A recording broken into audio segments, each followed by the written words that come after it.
सात संगत जी प्यार से कहिए धन्यकार जी।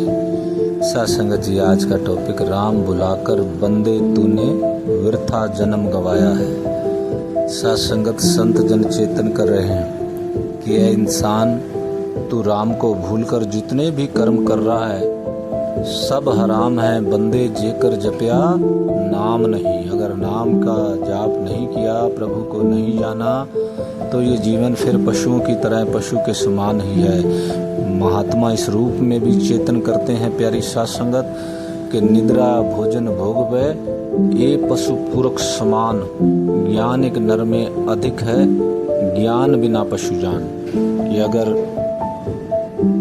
भोजन करता है तो वो पशु भी करता है, निद्रा भी लेता है पशु, अपने बच्चे भी पालता है पशु। लेकिन सात संगत जो ज्ञान है वो ज्ञान की वजह से वो इंसान होता है। और ज्ञान भी सात संगत किसका ज्ञान? प्रभु का ज्ञान।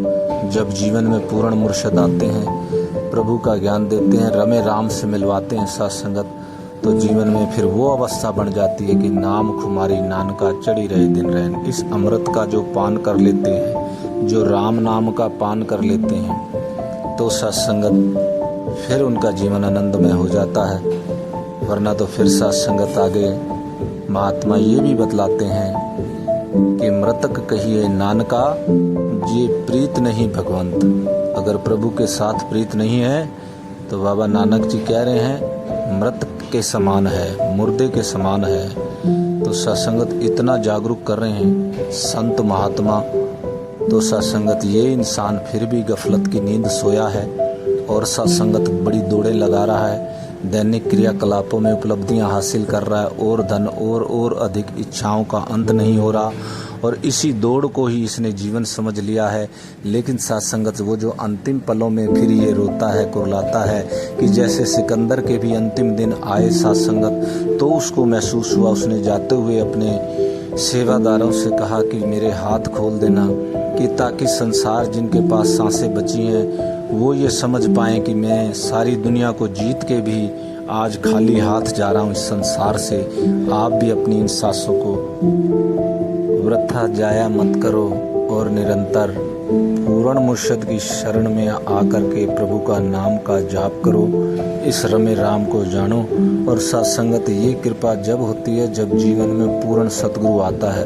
आज धरा पर सतगुरु माता सुदीक्षा सुंदर हरदेव जी महाराज विराजमान हैं और वो इस रमे राम के दर्शन करवा रहे हैं, इस नाम के बारे में बता रहे हैं, आनंदित कर रहे हैं कि उसको जानकर फिर ब्रह्मज्ञानी संत इस रमे राम से एकमिक होता हुआ हर पल इसकी मस्ती में मस्त रहता है, इसके नगमे गाता है और उसका जीवन भक्ति से परिपूर्ण होता है सत्संगत, और वो भगत की उन उच्च अवस्थाओं में पहुंच जाता है और फिर सत्संगत ये सारा जीवन आनंद से जीता है। तभी सत्संगत संत जन महात्मा जन चेतन कर रहे हैं कि राम नाम के बिना बंदे ये सांसें व्यर्थ गवाई हैं, व्यर्थ चली गई हैं सत्संगत। तो इसलिए वो संसार को चेतन कर रहे हैं कि आओ रब दे दर्शन कर लो, इस प्रभु के दर्शन कर लो, इसका जाप कर लो। आज पूर्ण मुर्शद इस धरा के ऊपर विराजमान है, उनकी शरण में आकर इस रमे राम को जान करके इस जीवन का लाभ उठा लो सत्संगत, क्योंकि इन सांसों का कोई भरोसा नहीं और ये मानव जन्म दुर्लभ है, होता ना बारंबार, ये बार बार नहीं होने वाला।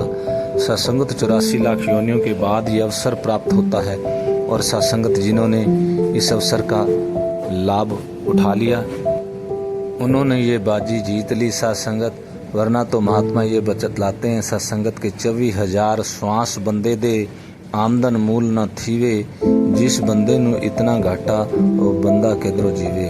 कि 24,000 सांसों में ऐसे ही जाया करता चला जा रहा है और इस कीमती सांसों को सत्संगत उस वक्त पता लगता है अंतिम समय में, जब महात्मा चेतन करते हैं कि अंतिम समय में बोलें कि इस एक सांस के बदले सारी दौलत ले लो, तब भी ये सांस नहीं मिलती। इतनी कीमती सांसों को ये जाया करता चला जा रहा है। लेकिन संत जन इस रमे राम की जानकारी कर कर इन सांसों का मूल डाल रहे हैं, सेवा करके, सत्संग करके, सिमरन करके। तो आओ सत्संगत हम भी जागें और इस रमे राम के साथ जुड़ जाएं। आज सतगुरु हमारे जीवन में हैं, उनसे इस प्रभु की जानकारी हो गई है। अब हर पल श्वास श्वास सिमरो गोविंद, माने अंतर की विसरे चिंत, इस अवस्था में रहें। प्यार से कहिए धन निरंकार जी।